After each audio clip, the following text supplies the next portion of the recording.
My name's Trevor Keppel. I've lived in this area right across the road here for about 3 years.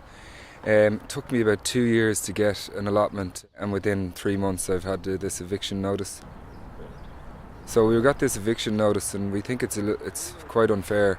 The allotments are really well established. They're in a very high density area, which is getting denser as we go.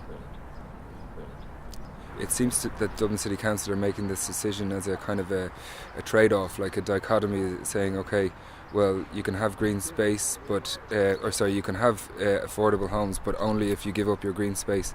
So we think that it's really important for Dublin City Council to be looking at more livable neighbourhoods, especially when they're going higher and going more dense. And the one thing that defines apartment living is the loss of gardens.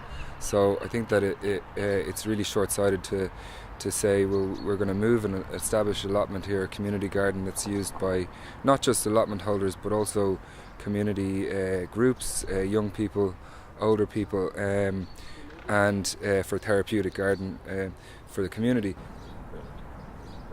The Liberties is recognised as being the lowest proportion of green space per population.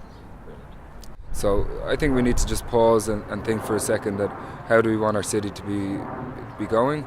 Do we want it to be a livable place, or do we want to just cram in a whole load of housing into particular disadvantaged areas like this, which has no green space and is not a particularly livable area, just because it's not in D4 and it's not in Dublin 2, which has a much higher proportion of green space.